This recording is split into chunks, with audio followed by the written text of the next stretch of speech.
This episode of IGN Conversations is brought to you by Gran Turismo 6, available December 6th. Hey guys, Eric and Roth here, and this has been quite the week for comic book movie stuff, Wonder Woman announcement, Spider-Man 2 trailer, and then hey, Bryan Singer decided to throw in our laps a tweet saying X-Men Apocalypse, a movie opening in 2016. 2016, in May of 2016, 2 years after Days of Future Past. And yeah, it really does feel like they're just trying to one-up each other. It's like, we got Wonder Woman, we're Warner Brothers. Hey, how about the Spider-Man trailer? Yeah, I'm Bryan Singer. Apocalypse. Another X-Men movie. Yeah. So this is really exciting. Let's talk a little bit about Apocalypse. Apocalypse, you know, a big featured character in the X-Men comic books, one of their main villains. And, you know, everyone will talk about his sort of big iconic storyline being the Age of Apocalypse. Which is what we assume, think, hope.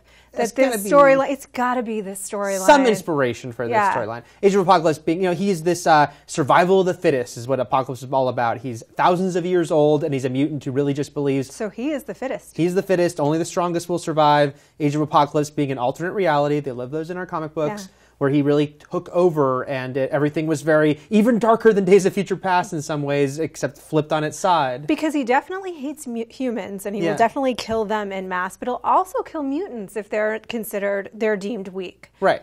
Or not on his team. Yeah. Maybe he doesn't even hate humans. He just is like, you're weaker, so whatever, just go away. It's very much like the harshest edge of sort of an evolutionary idea, right? The harshest idea of Darwinism, which is kind of cool in two ways. One is that that's the humans' biggest fear about the mutants, is that that's what they're going to do. And that's why sort of you get people resisting or wanting to intern the mutants because they're afraid that's what they're going to do to them.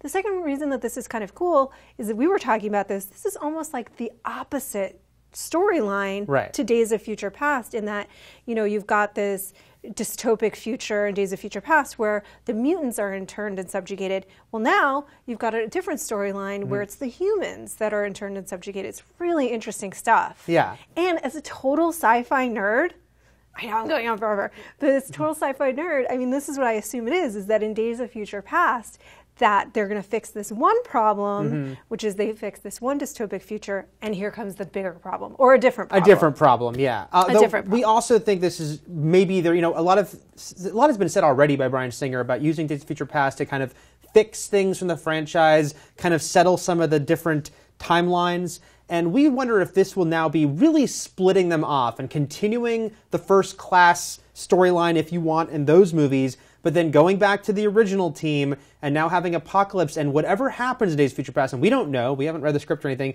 but maybe it just... Have we? It lets them really split them off and be like, this can be its own thing now, continue on with the original cast, we theorize, along with some new characters. Yeah, and this is a conversation, I did an interview with Bryan Singer a year ago for Jack the Giant Slayer, where we talked a lot about of Days of Future Past. And one of the things that we talked about was, I was just like, man, you can just have sort of infinite stories now. And it's true, and I think it's a very clever way to utilize this franchise to the best of its ability without just, I mean, spin-off movies are great, but without just doing that, you know?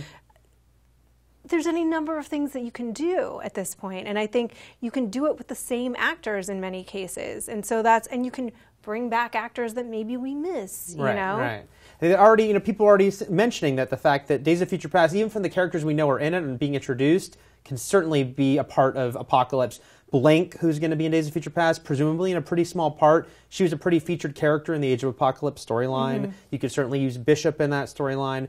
And there was already people even wondering if some of those temples we saw in the future sequences in the trailer might have been tied into Apocalypse, and now they very well might be. Yeah, but I mean, I wonder how that will, anyway, because that doesn't really totally gel with changing over. Changing over. Yeah, but who knows? But who knows what it's going to be. I think we all know that the post-credit scene, and you got to have a post-credit scene on a comic book movie these days, for Days of Future Past will certainly lead into Apocalypse at this point. Yeah, and I mean, it's funny because one of the things that we were talking about, we heard this over lunch, one of the things we were talking about is like, well, how does this affect X-Force, and I think it doesn't. And I think that's sort of the beauty of what they've done. It doesn't have to, because these are alternate realities, alternate universes, alternate timelines. Or it leads right into X-Force, because Cable is very tied in to Apocalypse in the comics. Yeah. And so we haven't gotten a date on X-Force yet. We just know there's a script out there. And this is the only X-Men movie that we have a date for past Days of Future Past. We know there's probably going to be another Wolverine movie with James Mangold directing, but I'm assuming that will all happen after Apocalypse Now. So I think, I could see X-Force... Apocalypse Now. Apocalypse Now. That's awesome. I could see X-Force spinning off of X-Men Apocalypse at this point. Yeah. It seems like that might be a way to go with the more militarized group of X-Men and have to stop him, Yeah, actually that does make perfect sense. Good call. I think another sort of question mark that we have is that, so Bryan Singer sent the tweet out, but that...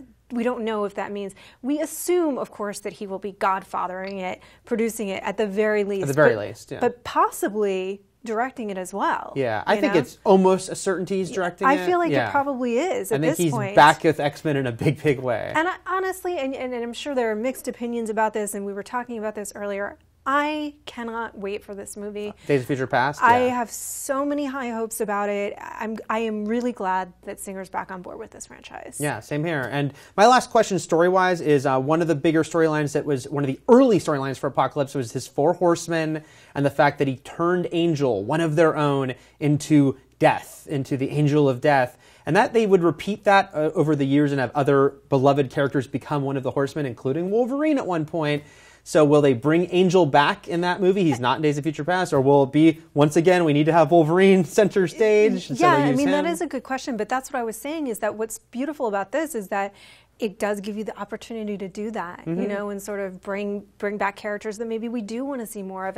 And frankly, they work so great as a unit. Yes, Wolverine is the star of this franchise. We know that. But let's not undercut the fact that this works as an ensemble as well. Yeah. And this is their chance now with all these spin-off movies to really build up that ensemble. Lots to talk about. We are very excited. X-Men Apocalypse opening May 2016. Let us know what you think in the comments, guys, and we'll have plenty more as we learn more about this movie.